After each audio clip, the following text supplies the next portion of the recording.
To wake up the tablet, double tap on any part of the screen. To create a home screen application icon, go to the application drawer and locate the application you want and then long press on it.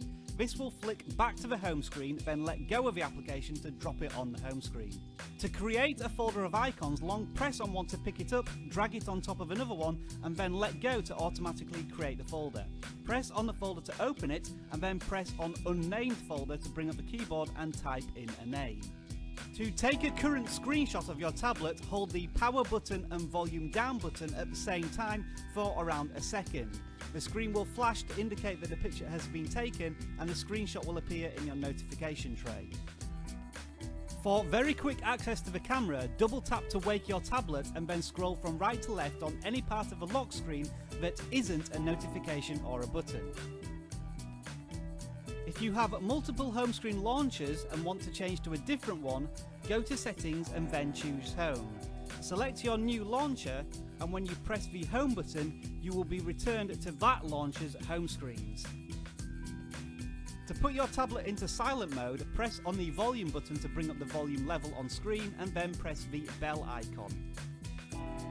Press the new icon to come out of silent mode. To change the text size of your entire tablet, go to Settings and then choose Display. Select the font size and choose your desired option. You will see an immediate change on screen, and for reference, this is how it changes icon text size. To add high contrast to some of your tablet fonts, go to Settings and choose Accessibility. You can toggle on high contrast text. This will add an outer border to icon text and lock screen text, amongst other things. Okay Google, what time is it? The time is 11:50 AM. To ask your tablet a question even when it's asleep, go to Google Settings. On the left side of the screen, select the voice option and then press OK Google Detection. Then toggle the Always On option. There will be instructions to follow at this point, but once complete, all you need to do is say OK Google.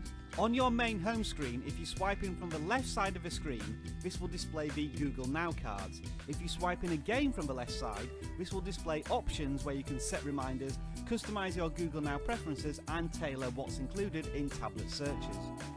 To prevent applications from creating a home screen shortcut when they install, go to the Play Store and swipe in from the left side of the screen. Choose Settings and change the Add Icon to Home Screen toggle. If you want to install applications from outside of the Google Play Store, you need to go to Settings, then Security, and look for the Unknown Sources toggle. Just make sure you know what you've downloaded and what you're installing. Google Movies now support 5.1 surround sound where available, so make sure you take advantage of it by going to the Movies application, swiping in from the left side of the screen, choose Settings and then tick the Enable Surround Sound option. If you want to pin an application to your screen so it can't be moved, go to Settings and then choose Security, and next select Screen Pinning. In this screen, toggle the option On. Now, when you're next in an application, if you touch the Overview button in the bottom right of the tablet, it will list the application you are currently using first. Swipe up and then you will see a green pin in the bottom right of the application window. Press the pin and then confirm you want to pin the application, and that will effectively lock the Back, Home and Overview button. To unpin the application, you need to press the Back button and Overview button at the same time for about 2 seconds. There is no out-of-the-box file manager solution to view the content of your tablet. However, there are plenty of applications that can do this for you. I recommend ES File Explorer that does exactly this job, and it has a list of other comprehensive features too. You can connect USB devices to your tablet with an OTG or on-the-go cable. You can buy these on Amazon for around about $2, and if Android supports the USB device, it should start working straight away. Experiment and see what works. When it comes to storage devices such as flash memory sticks and SD cards, however, things are a little more complicated. You will need to download an application from Google Play that supports this. I recommend Nexus Media Importer, which has previously worked very well on the Nexus 7 and seems to work on the Nexus 9 as well. The settings screen includes a search facility at the top, which is a magnifying glass. If you press on it, you can type in words to display all the related settings. You are watching the Video Gadgets Journal, connecting you with your technology. And at the moment, you're right in the middle of the ultimate guide to the Nexus 9. 50 tips in just less than 15 minutes. Isn't that incredible? If you're finding this video informative, please do give it a like. And if you want more Video Gadgets Journal content, such as more hints and tips, reviews and app suggestions, then don't forget to click on the coin in the bottom corner here. If you have any tips or tricks you would like to share, then please leave them in the comments section. If they're good, I might even do a video on them. Okay, less of me, let's get back to the hints and tips. Although the tablet will do this on a regular basis, if you want to manually check for software updates, you can go to Settings, select About Tablet and then press on the System Update option at the top of the screen. From here you can press the Check Now button to see if anything is available. To enable developer mode on the tablet, go to Settings and then choose the About Tablet option. Scroll down to the bottom of this screen and find the build number. Start tapping on this and you will see a message saying you are a few taps away. Keep tapping it and that will unlock developer mode. You will find developer mode towards the bottom of the settings screen. Use the developer options with caution. Change things in here at your own risk. To see the latest Android Easter egg, which is actually a lollipop, go to Settings and choose About Tablet. Locate the Android version number and then tap on it a few times. A lollipop should appear and you can start tapping on that to change the colour of it. There is a second Easter egg, however. Long press on the lollipop to unlock a Flappy Birds style game where you have to tap the Android through lollipop gates. If you get addicted to this minigame and die quite a lot, make sure you take breaks and don't throw the tablet against the nearest wall. Scroll down from the top of the screen with 2 fingers to see the percentage of battery life left. When the battery percentage is displayed, you can actually press on the battery as a means of quick access to the battery usage screen, which shows you what's using your battery. On the battery usage screen, if you press the 3 dots in the top right hand corner, you can access the battery saving facility. If you turn this on, it reduces the performance of your tablet, restricts background data such as email applications automatically checking for mail, and limits vibration. These compromises will save a lot of battery. If you turn on the setting, both the top and bottom of the tablet screen will turn red to indicate you have battery saver mode on. Probably of more convenience is the ability to set the battery saver mode to kick in when your battery is either at 5 or 15%. There are 2 primary ways to switch users. The first is from the profile button in the top right of a lock screen. The second is from the top of a notification tray if you swipe down with 2 fingers when your tablet is unlocked. If you want to add a temporary user to the tablet, the best way forward is to create a guest account. This will start a fresh profile that's not connected to any of your Google accounts.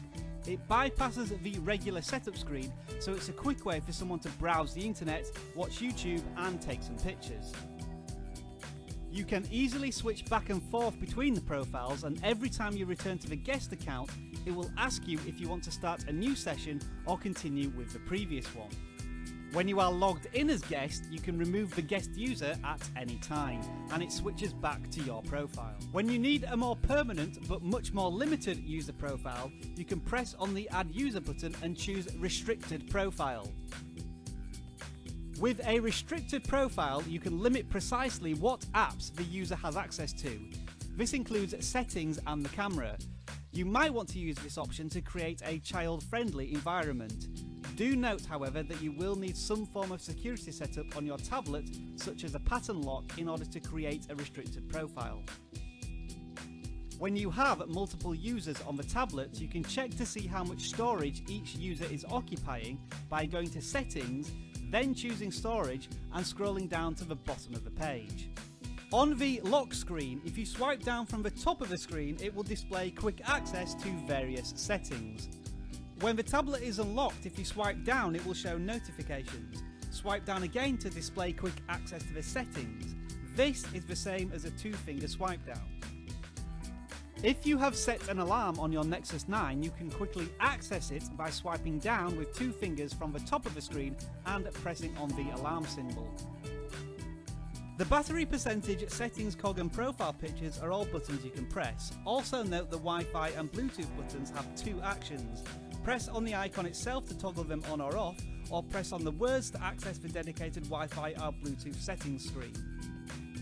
Also, make sure you take advantage of the flashlight button that makes use of the Nexus 9's camera flash. You can expand some notifications by pinching outwards. Pinch inwards to shrink it. To quickly access a notification, simply double tap on it to open up the application. If you want to know which application is displaying a particular notification, you can long press on it. This will show the source application. You can then press on the information button to drill down into the notification setting for that application.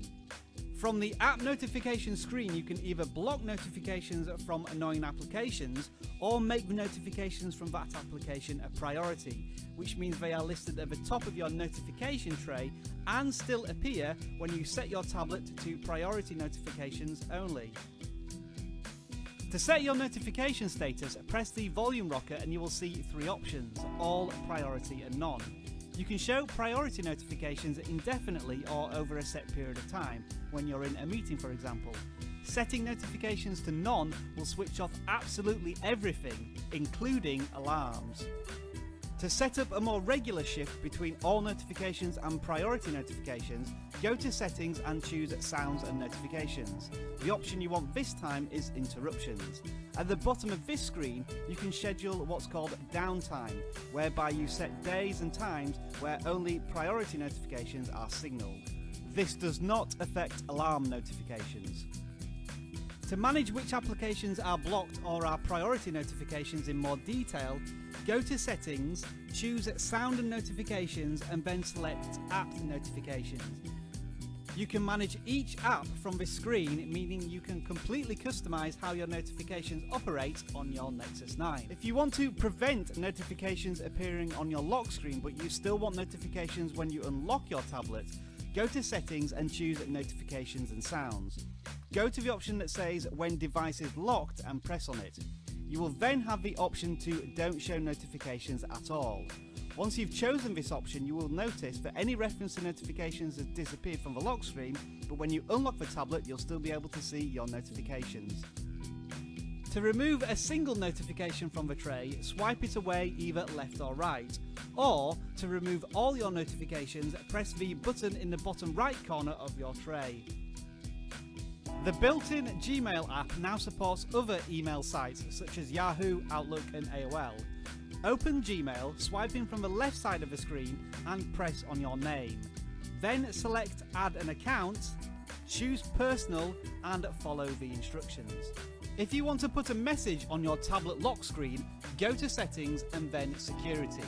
Next, press on the Owner Info section and then check the Show Owner Info on Lock Screen box. Type in your message and then exit the screen.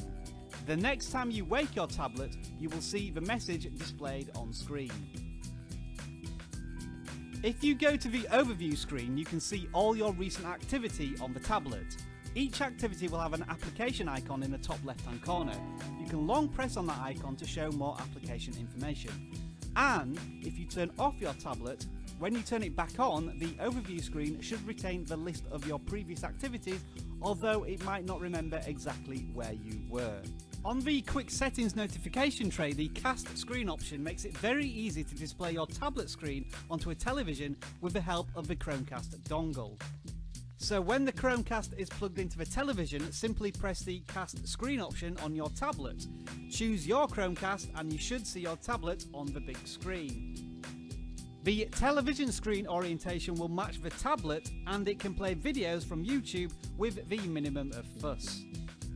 Thank you very much for watching this VGJFelix video. I hope it intrigued, informed and entertained you. If it did, I would really appreciate you clicking that thumbs up button at the bottom of the video and don't forget to subscribe if you haven't already done so.